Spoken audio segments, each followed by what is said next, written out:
Bendito seja o nome do Senhor. Evangelho de Mateus, capítulo 8, verso 23. É um texto bastante conhecido dos irmãos, da igreja, muito pregado pelos pastores, mas eu quero trazer, em cima dessa palavra, uma mensagem de Deus para cada um de nós. Amém? Glória a Deus. Bendito seja o nome do Senhor. Diz assim o texto: entrando Jesus no barco, e seus discípulos o seguiram, de repente sobreveio no mar uma violenta tempestade, de tal maneira que as ondas encobriam o barco, e ele contudo dormia. Jesus contudo dormia. Então seus discípulos vieram despertá-lo, chamando: Senhor, salva-nos, vamos todos perecer. Ou seja, Senhor, salva-nos, senão morreremos. Mas Jesus disse a eles: por que estáis com tanto medo, homens de pequena fé? E levantando-se, repreendeu os ventos e o mar, e houve plena calmaria. Então os homens maravilhados exclamaram: quem é este que até os ventos e o mar lhes obedecem? Curve a sua cabeça. Vamos orar mais uma vez. Pai santo, Pai poderoso, no nome de Jesus, meu Deus, nós oramos a Ti, Senhor. Oramos, Senhor, porque Tu és Deus. Tu és o Senhor sobre todas as coisas, Pai. Tu és o Senhor sobre o vento, sobre a chuva, sobre a tempestade, sobre o sol. Tu és, Senhor, o Senhor de todas as coisas. Tu és Deus sobre as coisas criadas e as coisas que não foram criadas, Pai. Tu és único e verdadeiro, meu Pai. E o Senhor Jesus é Teu Filho, Pai, nosso Senhor.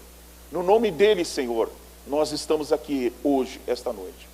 Portanto, Deus, abençoe a cada um, Senhor, a cada homem e mulher, Senhor, que está no templo, Pai, aqui nos ouvindo. E abençoe, Senhor, aqueles irmãos que estão também nas redes sociais, Pai, acompanhando, seguindo esse culto, meu Pai. Sê com cada um, Senhor.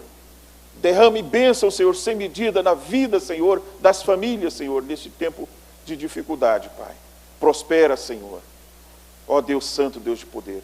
Não deixa faltar o azeite na botija, Senhor. Nem a farinha, Senhor, na panela, Pai. Mas que haja o alimento cotidiano, Senhor. A porção que cada um de nós estamos acostumados. Que não falte, Senhor. Em nome de Jesus. Amém. Tomem assento, queridos irmãos. O sermão desta noite tem por título: Jesus domina as circunstâncias. Glória a Deus. O texto que nós lemos, amados, mostra três realidades. Três realidades. Três tipos de homens. Homens, entende-se mulheres também. Três tipos de pessoas que nós podemos identificar aqui no texto que nós lemos. Uma, são aquelas pessoas que não entraram no barco, que ficaram. Não entraram no barco com Jesus. A outra realidade é a realidade daquelas pessoas que entraram no barco, mas que estiveram ali enquanto o Senhor estava dormindo. E uma outra realidade das pessoas que estavam ali, mas despertaram a Jesus. Despertaram a Jesus. Aí você diz assim: pastor, explica para mim, como é que é isso? Veja a circunstância essas três situações. Tem pessoas que não entram no barco com Jesus. Essas pessoas não conhecem a Jesus. Essas pessoas não foram chamadas a estar com Jesus. São aquelas que rejeitaram caminhar com o Senhor, de estar lado a lado ao Senhor, de que não confiaram no Senhor. Eles não entraram no barco, eles estão fora. Há pessoas que nós precisamos, ainda há tempo, de buscar para que entre no barco com Jesus, para que esteja no barco com Jesus. ao trabalho da igreja de conscientizar esses homens e mulheres que ainda precisam conhecer a Jesus. E não são poucos, são muitos. A esses que não entram num barco, para eles não há jeito. Aqueles que não estiverem dentro do barco, para eles não tem mais jeito. Uma hora, esse barco vai zarpar. Ele ainda está na margem ali, e Jesus está nele. Mas uma hora os discípulos entram, e ele começa a ir para o alto mar. Começa a sair, e aqueles que ficaram, ficaram. Esta é uma realidade que nós precisamos encarar. É uma realidade para mim e para você, para nós cuidarmos de não ficarmos fora daqueles que estão no barco com Jesus. E aí eu quero fazer menção e lembrá-los da Arca de Noé. A Arca de Noé era um barco. Passou-se 100 anos, esse barco ancorado ali. Noé construindo. E enquanto construía, saía pelas vilas, pelas cidadelas, gritando: arrependei-vos, porque vai vir um dilúvio e vai acabar com todo mundo. O mundo conhecido daquela época acabou com o dilúvio. Aquelas pessoas que ficaram fora da arca não podiam dizer: eu não fui avisado. Foi sim avisado. Assim como muitos homens e mulheres, jovens estão por aí, que foram avisados: olha, a porta está se fechando. Ou seja, olha, o barco está prestes a sair. O barco onde está Jesus está começando a sair. E no momento em que ele for e sair e não estiver mais, não tem mais como entrar nele. Isso é um alerta para mim e para você, amados irmãos. E se nós estamos no barco, cuidamos para que não saiamos dele, para que permanecemos nele, até o dia em que ele vai atracar na Sião celestial. Até o dia em que ele atraca no reino de Deus, aonde está proposto a nós, a mim e a você, aqueles que estão no barco, de viver uma vida eterna na presença do Senhor. Essa é a realidade. Mas também tem uma outra realidade, que eu já mencionei, que é aqueles que estão no barco, mas estão no barco de Jesus, estão com ele, estão caminhando com ele, mas desconhecem a Jesus. Para essas pessoas, Jesus está dormindo. É indiferente. São homens e mulheres que estão na igreja, servindo e dizendo que serve ao Senhor, mas não é compromissado com a obra de Deus, não tem compromisso com a obra do Senhor. Estão ali porque disseram: crê no Senhor e será salvo tu e tua casa, e toda língua que confessar o Senhor como Filho de Deus, e que Ele veio em carne e sangue, será salvo, terá o poder de ser feito Filho de Deus. Amém, aleluia. E essa é a verdade bíblica e é o fundamento do Evangelho. Mas não é só isso, amados irmãos, para aqueles que foram chamados a estar no barco com Jesus. Nós fomos chamados não apenas para ser espectadores, para estar ali sentado e dizer para onde esse barco vai dar, aonde ele vai caminhar, para onde ele vai nos levar. Não, amados irmãos. Nós estamos no barco, nós estamos com Jesus, nós servimos a Jesus com um propósito específico. Deus conta comigo e com você. Deus conta com você na obra dele. Deus está contando com você. Deus está contando com seus sentidos. Deus está contando com o seu falar, com o seu agir, com o seu caminhar, com a sua sabedoria, com a intelectualidade, com a sua escolaridade, com a sua inteligência. Deus conta com tudo isso. Para quê, pastor?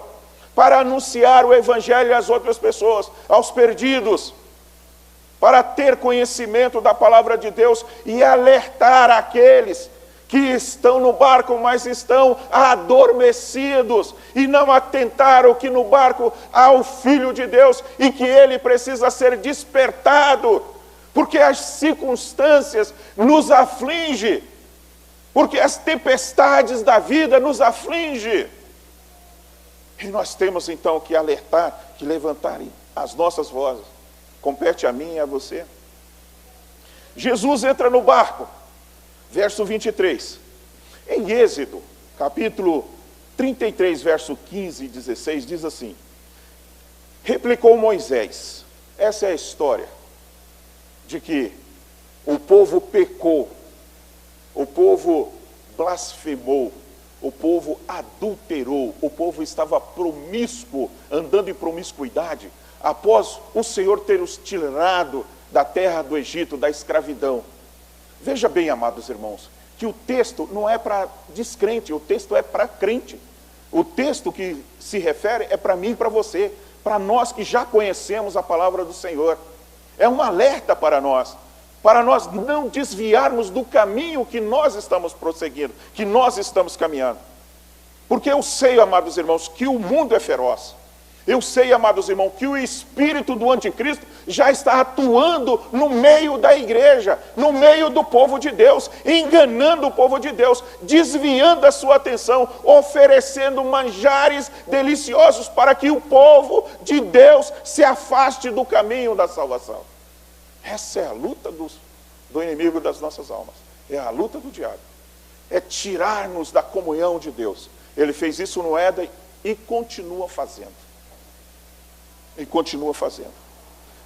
No texto, em Êxodo, capítulo 33, verso 15 e 16, naquela ocasião em que o povo estava pecando, e desce Moisés para ver e destrói tudo aquilo ali, aquele acampamento todo, Deus vira para Moisés e disse assim: Moisés, eu vou acabar com esse povo, eu vou exterminar esse povo, e vou começar a partir de você uma outra geração que possa me servir. Que possa me servir. Moisés então diz: se não, faça isso. Não faça isso. Porque esse povo é seu povo. É um povo de dura cerviz. É um povo que tem tendência para pecar. Mas é o teu povo. É o seu povo. É o seu povo. Ele diz mais: se não vieres tu mesmo, não nos faça sair daqui. Não faça-nos sair daqui. Como se saberá que eu e o teu povo poderemos contar com o teu benefício, se não nos acompanhares? Queridos, Moisés não dá um passo senão na presença do Senhor. Não há como nós, homens e mulheres, caminhar por um caminho correto, que se julga correto, senão pela orientação do Espírito Santo de Deus em nossas vidas, do Espírito de Jesus em nossas vidas. Deus fala para Moisés, diz: Moisés, eu vou te seguir, você vai, guia esse povo aí então, vai você, guia esse povo aí, eu não quero mais nada com esse povo. Ele fala: não, Senhor, de forma nenhuma eu vou arredar pé daqui se o Senhor não estiver conosco. Se o Senhor não for conosco, eu não vou. A despeito disso está Jesus, que também, ele vai à cruz, e ele cita isso na parábola da figueira, em que o agricultor, o dono da terra, queria cortar aquela figueira, porque não tinha fruto, não dava frutos. E o agricultor fala assim: não, Senhor, deixa mais um ano que eu vou colocar adubo no pé dessa fruteira aqui, dessa videira, vou colocar nessa videira, se aqui um ano que vem ela não der fruto, o Senhor pode cortá-la. Esse é um tipo, é um quadro que Jesus coloca para dizer que Ele é o agricultor, que Ele está colocando adubo aos pés dos crentes, para que eles produzam o quê? Para que eles produzam frutos do Espírito, que está em Gálatas capítulo 5. Gálatas capítulo 5 tem os frutos do Espírito. É esse fruto que nós temos que produzir. Frutos dignos de arrependimento. Isso cabe a quem? Cabe a mim e a você, atentar para o que está escrito na palavra de Deus. É a própria palavra que está dizendo. E Jesus está no barco. E ali estão os homens junto com ele, caminhando com ele. Porém, está inerte, está parado, ele está dormindo. O texto diz, ele está dormindo. A tempestade da vida, as tempestades da vida, verso 24, que diz: de repente sobreveio no mar uma violenta tempestade, de tal maneira, era tão grande a tempestade, que as ondas encobriam o barco. Queridos irmãos e irmãs, quão tamanho são as lutas que nós estamos enfrentando, as tempestades da nossa vida. Não são grandes ou são pequenas? Não, isso aí eu tiro de letra. Não, amados. Nós temos lutas e nós lutamos. Nós carregamos em nós, cada um de nós, a nossa própria dor. Só eu sei o tamanho da minha dor. Só você sabe o tamanho da sua dor. Só você sabe o tamanho do gigante que está batalhando com você. O que você tem que enfrentar a cada dia. Talvez nos seus relacionamentos, no trabalho, na escola, na sua vida social, no cônjuge, com seus filhos. Talvez você enfrente essa dificuldade, dificuldade financeira, tempestade nas suas finanças. A tempestade vem para todos, amados irmãos.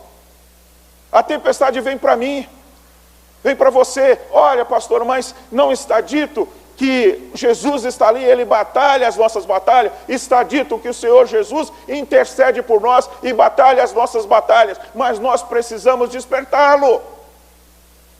Porque não adianta nós dizermos que servimos ao Senhor e não termos o compromisso e não termos uma obra diante dele.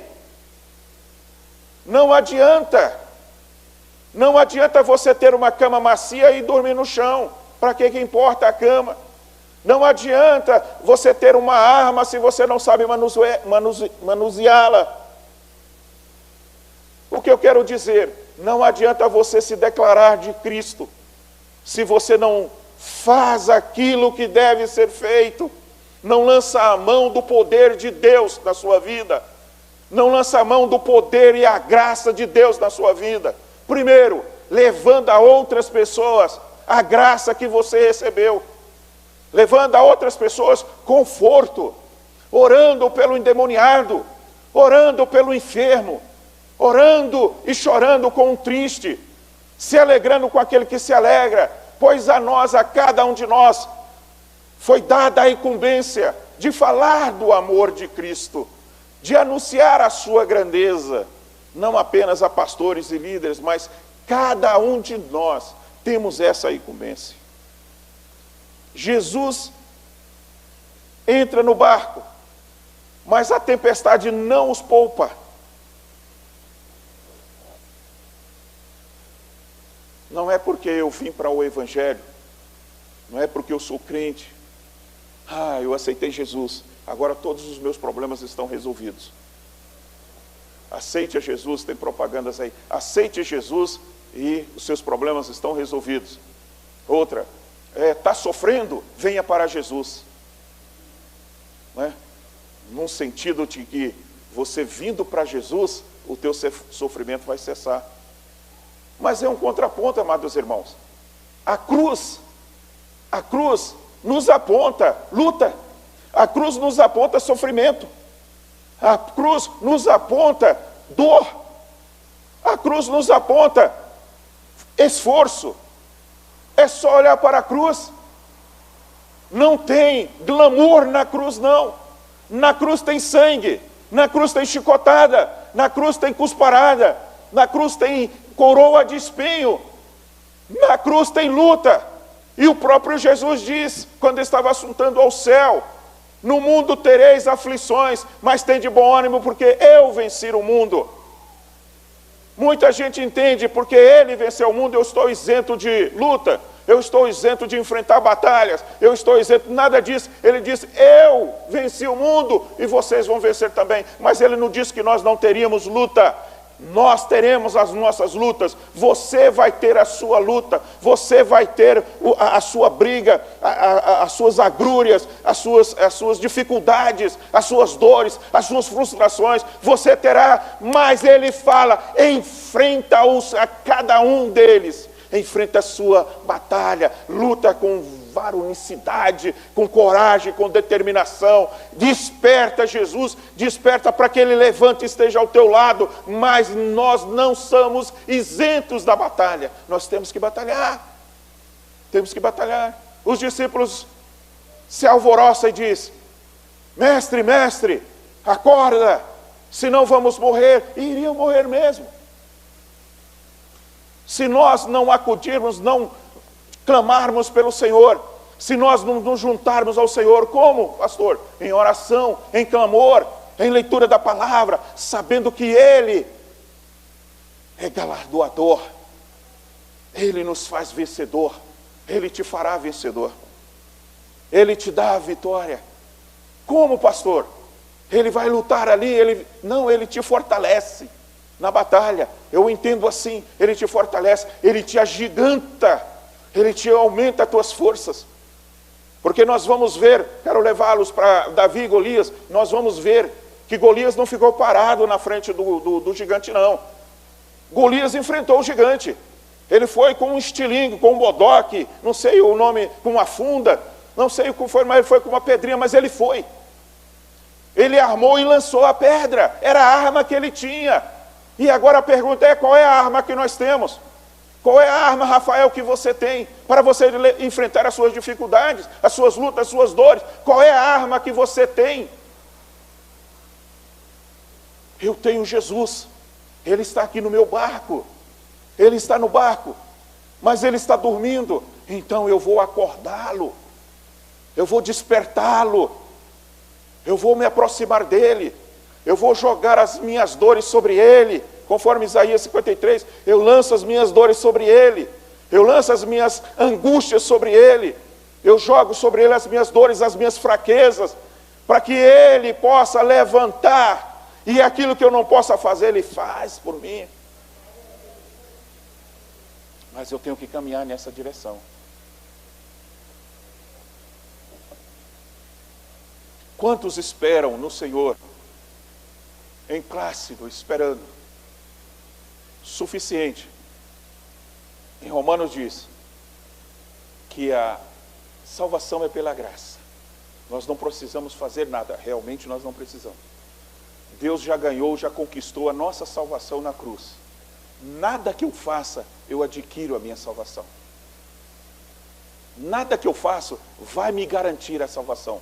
A única garantia da minha salvação é o sangue de Jesus espargido na cruz. É a minha confissão de fé, é eu aceitar Jesus no meu coração. Agora tem um detalhe, amados irmãos: aceitar Jesus no coração não é apenas você dizer: não, eu aceito, pastor, eu aceito no meu coração. É como você falar para uma pessoa que está embriagada: você aceita Jesus? Não aceito. Mas ele precisa, depois que estiver sóbrio, confirmar essa aceitação, porque senão fica em vão. Ele não está na sua consciência ali de fazer uma confissão real. Pastor, então como é que é? Quando você aceita Jesus, você caminha com Ele. O que o texto diz? O barco zarpou e foi para o alto mar. O que é o mar? A semana retrasada eu falei, o que é o mar? O mar é lugar aonde? É lugar de luta. O mar é um lugar que você olha para os cantos e você não vê garantia. No mar você não tem aonde segurar. No mar você está à deriva, ali, né? À disposição do vento, à disposição das tempestades. No mar tem ali o remo que você tem que fazer força para você remar, para você chegar. Mas para que você chegue a algum destino, exige o esforço, o seu esforço. E esses homens se esforçaram e disseram: epa, peraí, nós estamos no barco onde nós estamos, está Jesus, o Filho de Deus. Vamos despertá-lo. Amados irmãos, hoje, nessa noite, a palavra do Senhor está dizendo: desperta o Senhor, desperta Jesus, desperta o Espírito Santo que está dentro de você, para que você vença, para que você se eleve, para que você tenha força, porque o Espírito Santo já foi dado. E é de graça, amados irmãos, é de graça. Ele está aí, levanta. Talvez a dor que você está sentindo agora, o medo que você está sentindo pelo amanhã, não sei como vai ser amanhã. que vai ser amanhã, amados irmãos? Como é que vai ser? Como é que eu vou agir? Como é que eu vou enfrentar? Meu Deus, a duplicata para pagar. Senhor, há boletos vencendo. Deus, o aluguel está vencendo. Senhor, a despensa acabou. Deus, a caixa de leite, eu fui hoje, peguei a última caixa de leite para fazer a mamadeira, o migal do meu filho. Senhor, eu fui na despensa e não tem uma bolacha, a última bolachinha, as 3 últimas bolachinhas eu dei para o meu filho hoje. Como é que vai ser amanhã? A palavra de Deus nos ensina, desperta o Espírito que está dentro de você, o Espírito de Jesus que está no seu barco, que está na sua casa, o Espírito de Deus está na sua vida, desperta o Espírito Santo de Deus, para que Ele resolve, amados irmãos, só Ele pode. O milagre acontece quando nós nos levantamos de fé em fé. Amém? Glória a Deus. Está entendendo o que eu estou falando? Diga glória a Deus. Amém. Glória a Deus. Louvado seja o nome do Senhor. Mateus capítulo 17, verso 20, diz assim: E Jesus respondeu: por causa da pequenez da vossa fé. Mateus capítulo 17, verso 20. Vocês não sabem o tanto que eu gosto de ver isso.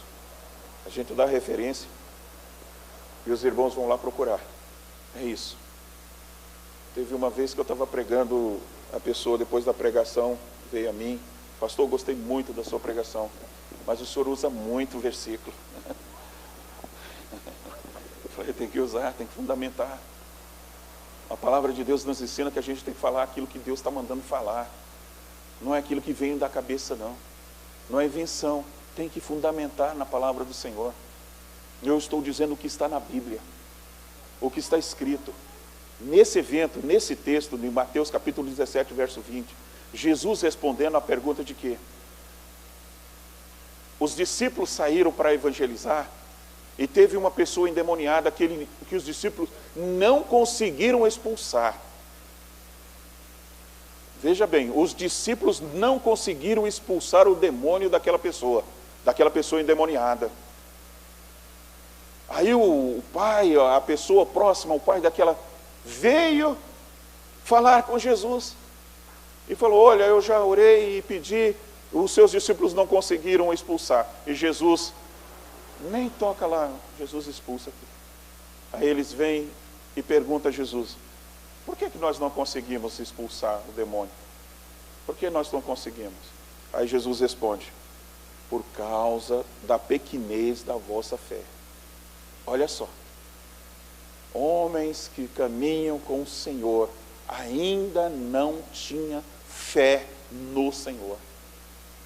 Homens que viram milagres acontecer, homens que assistiram Lázaro ressuscitar, homens que viram o Senhor dar vista aos cegos, fazer coxo andar, curaram N enfermidades, ainda não criam no Senhor. Ainda não criam no Senhor. Por que não consigo? Por causa da pequenez da vossa fé. Pois com certeza vos afirmo que se tiverdes fé do tamanho de um grão de mostarda, direis a este monte: passa-te daqui para acolá, e ele passará, e nada vos será impossível. O que ele está dizendo? Amém? 17 e 20. Mateus 17 e 20. Pois com toda certeza vos afirmo que se tiverdes fé do tamanho de um grão de mostarda, direis a esse monte: passa daqui para acolá, e ele passará, e nada vos será impossível.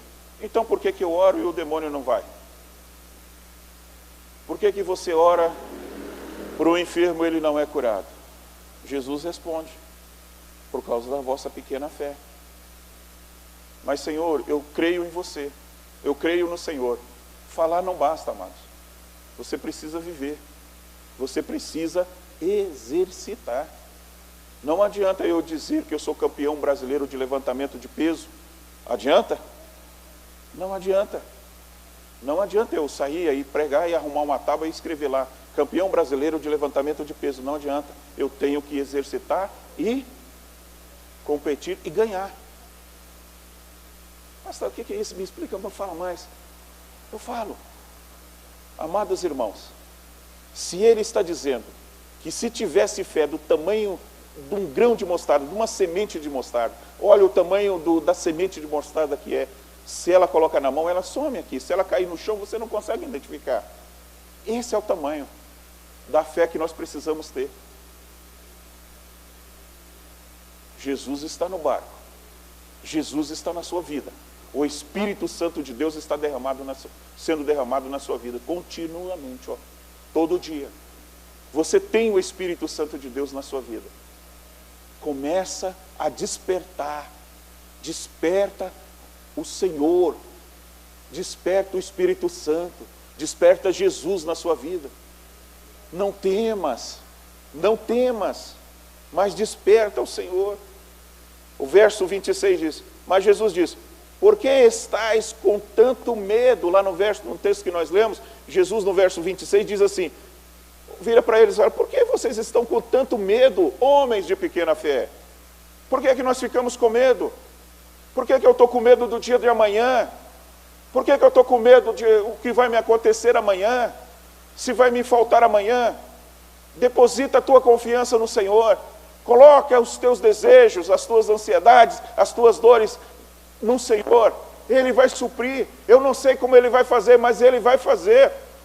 Creia no Senhor. Creia no poder do Senhor, no poder da força, na palavra do Senhor.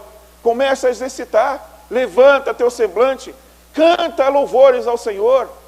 Eu não sei como virá o milagre na sua vida. Eu não sei como virá o milagre na minha vida. Mas eu tenho certeza que vem. Vai acontecer um milagre na minha vida. Na minha casa vai acontecer um milagre. Na sua casa vai acontecer um milagre. Eu estou esperando. Eu estou com a cabeça erguida. Eu estou pedindo ao Senhor, Senhor, me dê fé.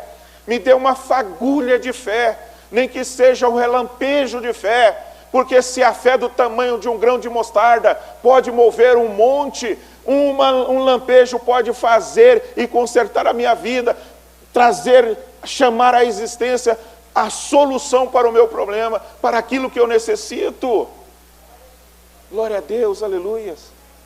Então comece, amados irmãos. Isso não é só prerrogativa de alguns, não. Isso é prerrogativa para todos aqueles que estão no barco do Senhor.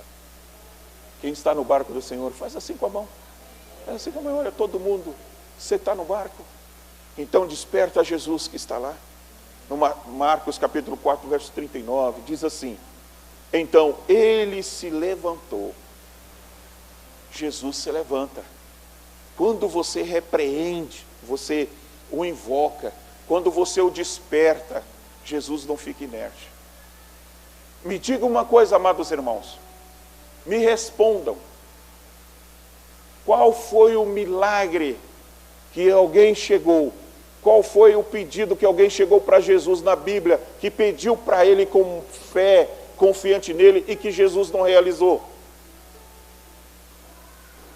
Qual foi? Nenhum. Por que ele vai recusar o seu pedido? Por que ele vai recusar o seu pedido? Por que ele não vai te atender? Por que ele não vai realizar o desejo do seu coração? Por que ele não vai trazer à existência aquilo que não existe na sua vida? O que você precisa, o milagre que você precisa na sua vida. Você precisa crer, mas você precisa crer com a sua alma, com todo o teu ser. Crer no milagre, vai acontecer, vai acontecer, vai acontecer o milagre. Porque na hora que você desperta o Senhor, o texto diz em Marcos capítulo 4, verso 39, então Jesus se levantou. Jesus vai se levantar na sua vida, na sua casa, nos seus relacionamentos, no seu casamento. Jesus vai levantar.